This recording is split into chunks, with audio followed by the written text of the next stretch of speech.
ಎಲ್ರಿಗೂ ನಮಸ್ಕಾರ. ಲಾಸ್ಟ್ ವ್ಲಾಗಲ್ಲಿ ಹೇಳಿದ್ದೆ ನಾನು ಊರಿಗೆ ಬಂದಿದ್ದೀನಿ ಅಂತ. ಸೊ ಸ್ಟಾರ್ಟಿಂಗ್ 2 ಡೇಸ್ ಅಕ್ಕ ಮನೇಲಿದ್ದು, ನೆಕ್ಸ್ಟ್ 2 ಡೇಸ್ ನಾವು ಅತ್ತೆ ಮನೇಲಿ ಇರೋದಕ್ಕೆ ಅಂತ ಬಂದ್ವಿ. ನನ್ನ ಹಸ್ಬೆಂಡ್ ಮನೇಲಿ ಧನಲಕ್ಷ್ಮಿ ಕೂರಿಸ್ತಾರೆ ದೀಪಾವಳಿ ಟೈಮಲ್ಲಿ. ಸೊ ಅತ್ತೆ ಎಲ್ಲ ರೆಡಿ ಮಾಡ್ಕೊಂಡಿದ್ರು. ತುಂಬ ಚೆನ್ನಾಗಾಯಿತು ದೀಪಾವಳಿ ಪೂಜೆ. ಆ್ಯಂಡ್ ನಾವು ಕಾರ್ತಿಕ ಟೈಮಲ್ಲಿ ಬಂದಿರೋದ್ರಿಂದ ನಾವು ಕಬ್ಬಳಿ, ಸಾಸ್ಲು ಈ ಥರ ದೇವಸ್ಥಾನಗಳಿಗೆ ಹೋಗಬೇಕಿತ್ತು. ಮತ್ತು ನಾನು ನನ್ನ ಹಸ್ಬೆಂಡ್ ಎಲ್ಲ ಕಡೆ ಹೋಗಿ ಪೂಜೆ ಮಾಡಿಸ್ಕೊಂಡು ಬಂದ್ವಿ. ಬಿಕಾಸ್ ನಾವು ಮತ್ತೆ ಬರೋದಿಲ್ಲಲ್ವ, ಹಾಗಾಗಿ.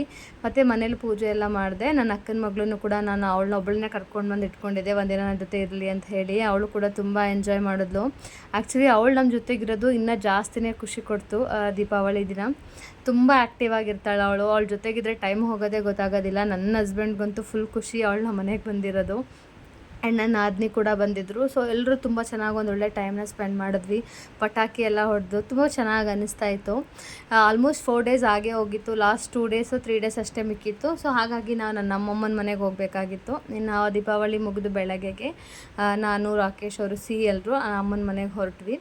ಅಲ್ಲಿ ಹೋಗಿ ಇನ್ನು ಎಲ್ಲ ಕಸಿನ್ಸ್ನು ಕೂಡ ಕರೆಸ್ಕೊಂಡು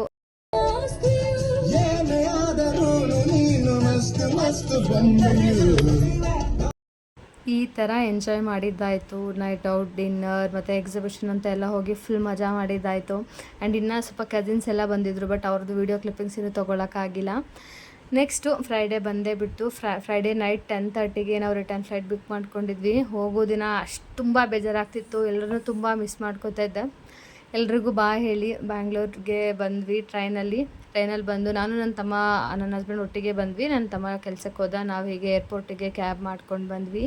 ಇದೇ ಏರ್ಪೋರ್ಟಿಗೆ ಮುಂಬೈಯಿಂದ ಬಂದಾಗ ಫುಲ್ ಖುಷಿ ಆಗ್ತಿರುತ್ತೆ ಬಂದ ತಕ್ಷಣ. ಬಟ್ ಇದೇ ಏರ್ಪೋರ್ಟ್ನ ರಿಟರ್ನ್ ಹೋಗುವಾಗ ನೋಡಿದ್ರೆ ಬೇಜಾರಾಗ್ತಿರುತ್ತೆ. ಏನು ಮಾಡೋಕ್ಕಾಗಲ್ಲ. ಪ್ರತಿಯೊಂದು ಹೆಣ್ಮಕ್ಳಿಗೂ ಎಕ್ಸ್ಪೀರಿಯೆನ್ಸ್ ಆಗಿರುತ್ತೆ ಅನಿಸುತ್ತೆ.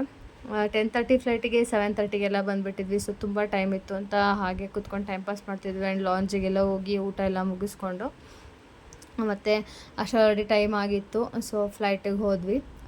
ಸೊ ಫೈನಲಿ ಎಲ್ಲರೂ ಮಿಸ್ ಮಾಡ್ಕೊಳ್ತಾ ಮುಂಬೈಗೆ ಬಂದು ರೀಚ್ ಆಗೇ ಬಿಟ್ಟೆ. ಸೊ ಇದಾಗಿತ್ತು ಇವತ್ತಿನ vlog. Thank you so much. Bye.